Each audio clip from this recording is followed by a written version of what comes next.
Alright, welcome to another video. We are going to take a look at HIVE, UHE's new alleged silence killer. Alright, I just wanted to play a little bit here. We're going to play a little bit around with it, as I did in the past hour or so, and I just got a little plug here for you.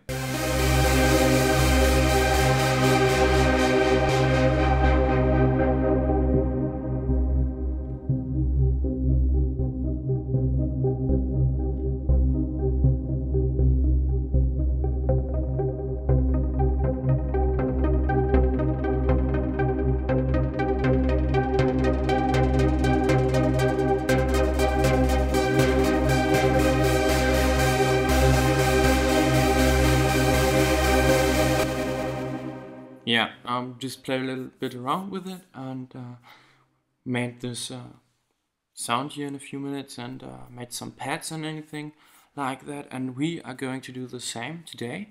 I'm just going to take you through all the features in the synth, and as we did yesterday, we are going to create a sound, but this time we will be focusing on something that's very clean and soft, instead of very aggressive, distorted kind of sound that we did yesterday. To show you this sound, the synth really is capable of creating those sounds too. Alright, what we're going to do is bump up the unison to 16 voices per, because we can, and it's not really using that much power to begin with, and we are going to route all the outputs to our filter 1 here and choose one of the low passes here. We got a one that's working with 12 decibels and one that's working with 24. That's pretty much usual for anything, for any synth. And we got the bandpass and high pass. That's in most digital ones or VST ones, and we got a band reject for those phasing sounds and a peaking, which is basically the opposite of the band reject. So here instead I'm going to show you that's like a band reject. When it's moving like this, you can control the frequency, and instead of rejecting this band, you basically just peak it. That's the peaking type filter. But we are going to use the low pass today, and alright, we are going to just play a note here.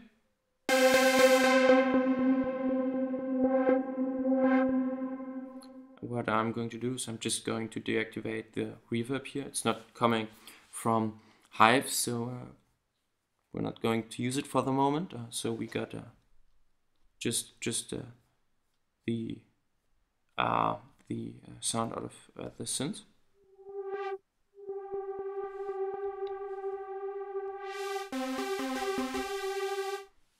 Now what we're going to do is we are going to add some modulation envelope here.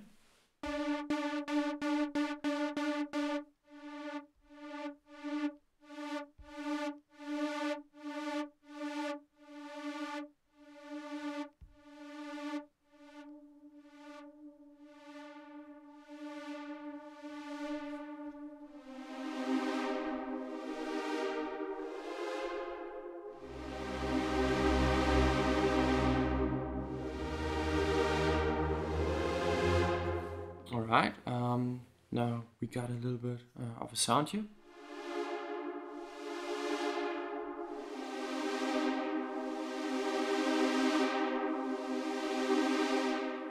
Alright, let's just look at the effect we got here.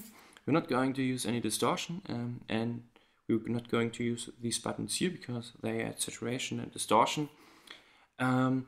We're not going to use that. We instead are going to use a chorus and a delay. We can change the routing here, and we're going to take a look at this chorus, and I really do like the chorus. That's the classic setting, but it's of course very aggressive now. Gotta turn it down a little bit, and I really do like the ensemble setting.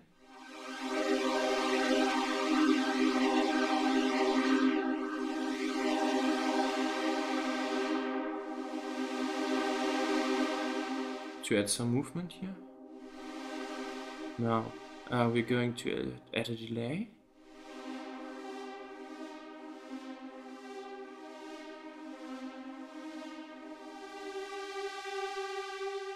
Put the high pass on there so the bass frequency don't mess with each other.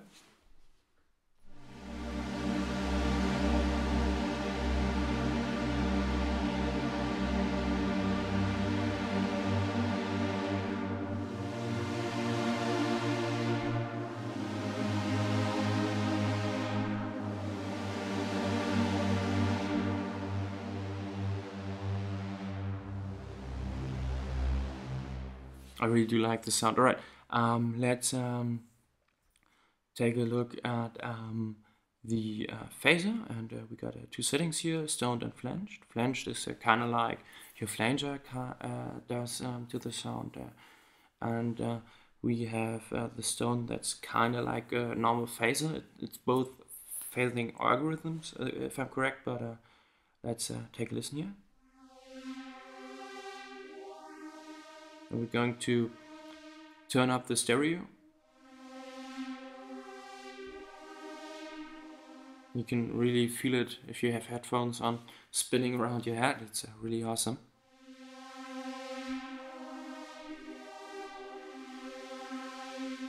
Going to take the rate down a little bit. And the wet and dry. And just use a little bit.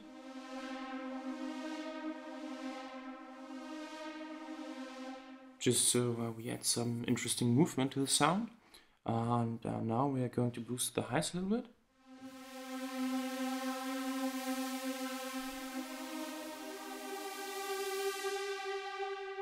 Alright. And now is the point where we would add reverb, but I really don't like the one that's built in this synth. So we are going to use Ableton's convolution reverb with a pretty low setting here.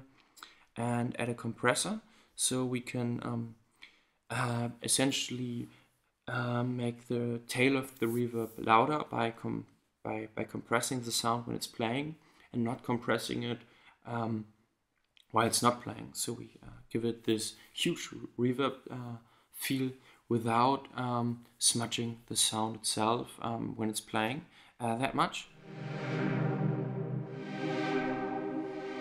Now we have to turn the output up a little bit.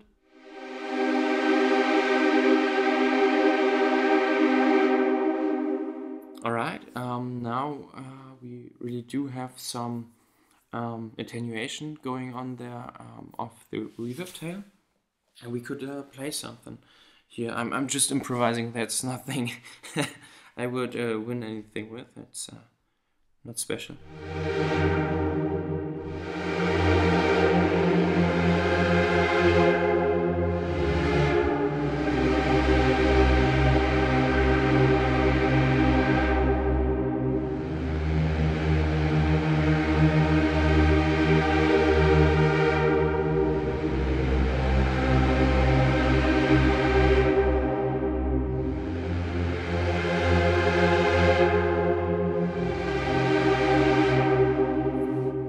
It's a really soft sound here, and we could play along with the cutoff here.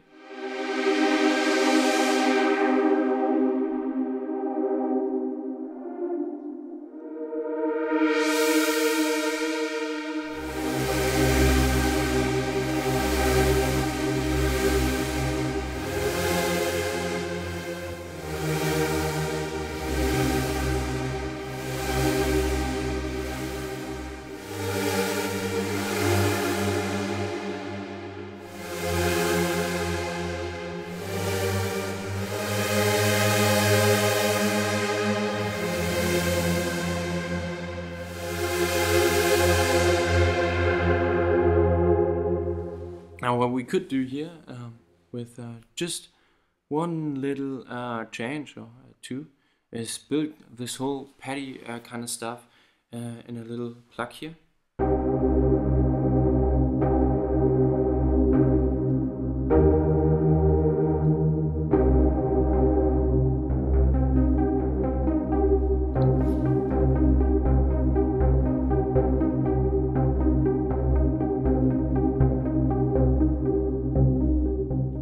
just adjusting here the cutoff and the modulation. What are you looking for? So here is this and this knob changing.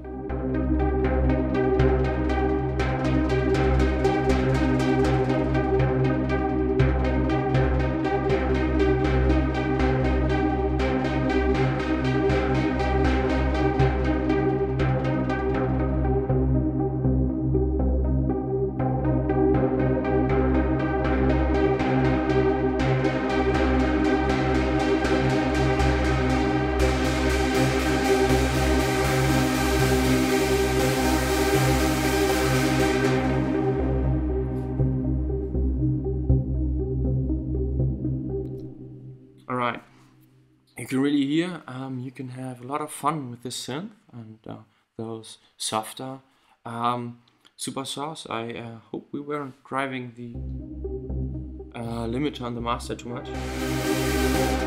No, just took a look at the levels here. So we really did not get too much of a distorted sound here. Of course, we added some modulation of the sound in with the chorus and the phaser, but not to make the sound more aggressive or something, but rather to make it more interesting. Alright, one last thing I'm going to do is just add this dirty knob here.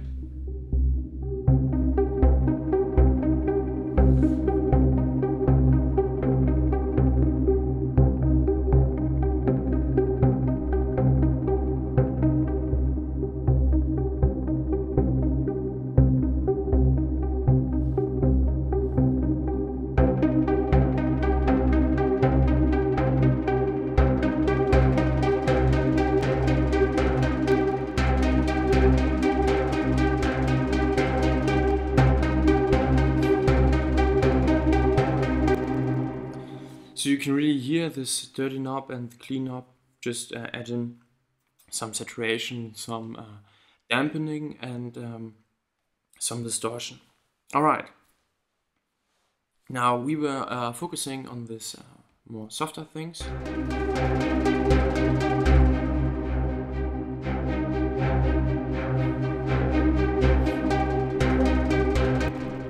And yeah, you just learned a little bit more about this thing.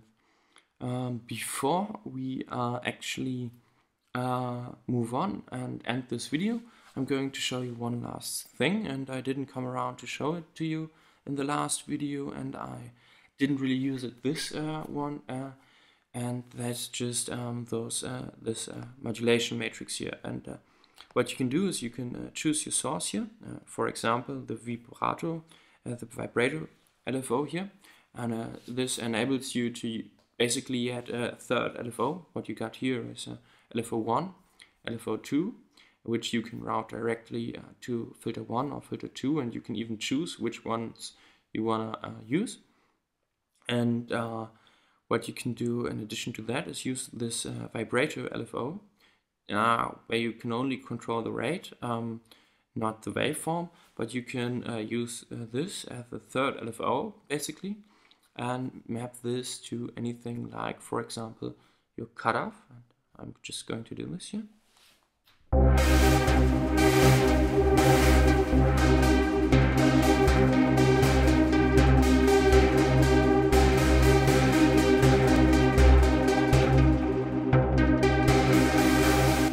And as you can hear, you can add a sine wave LFO to almost every parameter. So you can see, you can just instead of clicking on here like you do usually with those kind of synthesizers, which is really quite bad, because it's this huge long lists. For example, on the virus, this list is like 6 or 7 times as large as like from here to here on the whole screen. And instead of just digging through those pages here, you can drag with your mouse and you get this target sign here, and you can choose any parameter you want and just put it on there, and it's being modulated and chooses it automatically from this list. It really does save you some time, and Another great feature is for those more complex sounds, where you not only use a chorus and a phaser like I did in this video, but rather spend a lot of time on those sounds to make them. You can really modulate very, very vast amounts of parameters over a lot of time. So you got really interesting soundscapes and pads, for example, and you got 12 modulation slots for it, and you can always use a source and route that source to 2 parameters. So you could in theory modulate 24 different sources, modulation sources at once, and that's without counting those modulation envelope and LFO modulation buttons on the filters and the knob for vibrato modulation on the oscillators. So you really have vast amounts of possibilities here for routing, and that's really awesome. And you can of course use the pressure sensitivity or the velocity pressure sensitivity. Here is aftertouch to control how much of your modulation actually gets sent through the parameters, so you can do really awesome velocity or aftertouch sensitive sounds, and those really do allow you to create a lot of expression with one little synthesizer. I didn't come around to show you this today. We only have a limited amount of time. Nobody wanna watch me like for an hour or 2 here programming this synth. If you do, write it in the comments. I will gladly do it for you. I do it in my own time. Just thought when we're programming it live, nobody of you wanted to see that, and so I kept it short and chose some sounds you can easily relate to, that's often used and you really do know in your head, so you can on your own make a decision if you like the sound of this new synthesizer. Yeah, alright, that's it for me. I really do appreciate you taking the time to watch this video. Almost 20 minutes here, that's quite a lot of time, and I do wish you a nice Christmas or whatever you are currently being excited about in the winter time. Alright, have a nice day.